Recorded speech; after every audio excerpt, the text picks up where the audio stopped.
నాటుకోడి చికెన్ అన్నమాట. ఇది 1 కేజీ నాటుకోడి.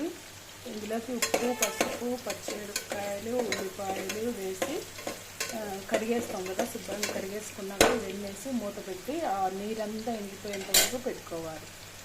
ఇట్లా చేసుకోవడం వల్ల నీసు వాసన లేకుండా బాగుంటుంది. నూనె వేసుకొని ఫస్ట్ కొంచెం జీలకర్ర, ఉల్లిపాయ వేసి గోల్డెన్ బ్రౌన్ కలర్లో వచ్చేంత వరకు ఉల్లిపాయలు ఇలా వేపుకోవాలన్నమాట. ఓ పక్కన చికెన్, ఓ పక్క ఆయిల్, ఇలా రెండు.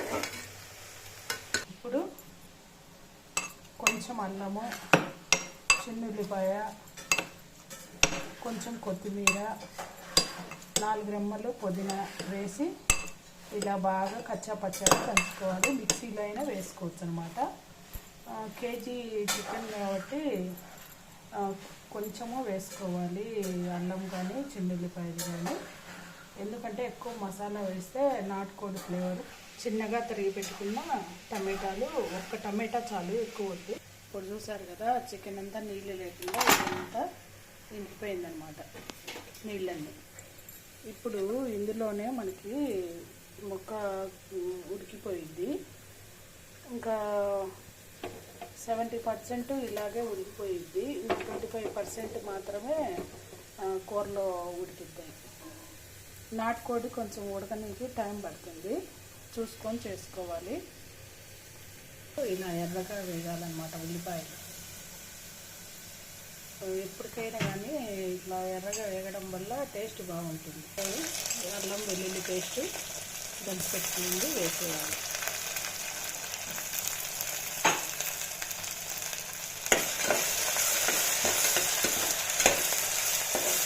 ఇది కాసేపు నూనెలో వేయాలి.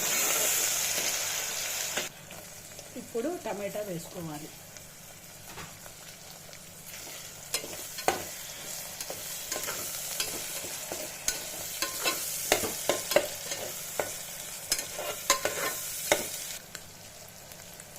ఇలా వేగుతున్నాక ఇప్పుడు ఇందులోకి మనము ధనియాల పొడి, ధనియాల్లోకి కొంచెం లవంగాలు, చెక్క, 1 ఇలాచి, కొంచెం మిరియాలు వేసి మిక్సీ పట్టుకొని లైట్గా వేసేసి, ఇది పౌడర్ చేసి పెట్టుకోవడం వల్ల అన్ని కూరలలోకి యూజ్ అవుతుంది. అన్నీ ఆయిల్లో ఇలా బాగా వేగిపోవాలి.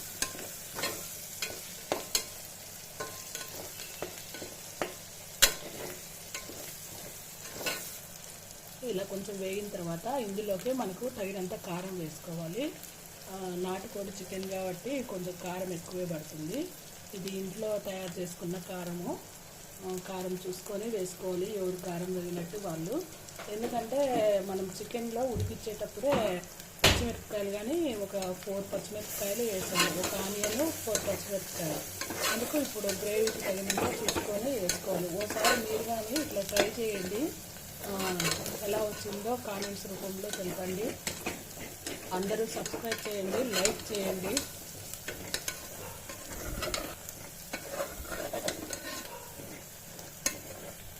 ఇలా కొంచెము 5 మినిట్స్ బాగా నూనెలో వేగిన తర్వాత ఈ చికెన్ అంతా ఇందులోకి వేసేసుకోవాలి. ఇలా చికెన్ అంతా ఆయిల్లోకి వేసేసుకోవాలన్నమాట. వేసేసి కాసేపు తిప్పండి. 1 5 నిమిషాలు ఇలా కొంచెం తిప్పేస్తే ముక్కలకు ఆ ఫ్లేవర్ అంతా పట్టిద్ది. నాటుకోడి చికెన్ అంటే ఇలాగే చేసుకోవాలి. దీంట్లోకి రకరకాల మసాలాలు వాడితే ఫ్లేవర్ పోయింది.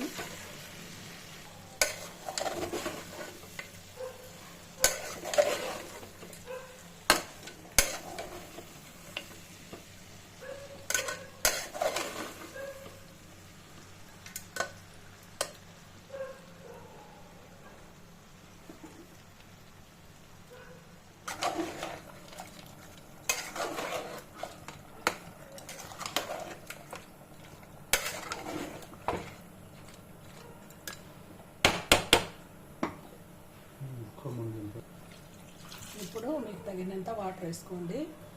గ్రేవీ పులుసు ఎక్కువ కావాలనుకున్న వాళ్ళు నాటుకోడిలో కొంచెము వాటర్ ఎక్కువ ఉంటేనే బాగుంటుంది అన్నమాట. వేసేసి హై ఫ్లేమ్లో పెట్టేసి ఉడికించి వేసుకోవడమే.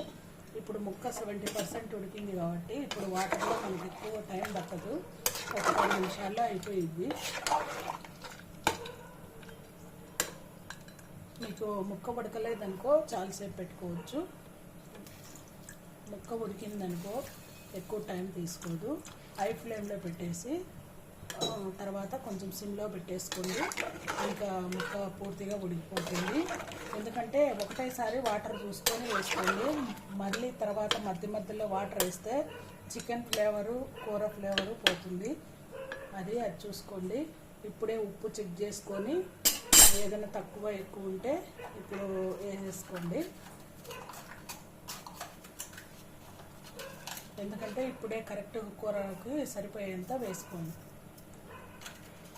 ఇది హై ఫ్లేమ్లో ఒక మంట పెట్టేసి తర్వాత మీడియంలో పెట్టేసి మూత పెట్టి ఉడికించుకోండి. ముక్క ఉడికేంత వరకు చికెన్ కూర రెడీ అవుతుంది. ఇది నాటుకోడి కాబట్టి ఎక్కువ శాతము రాగి సంగటి, జొన్న రొట్టెలు, సజ్జ రొట్టెలు, పలావ్ అన్నము వీటిల్లోకి చాలా బాగుంటుంది.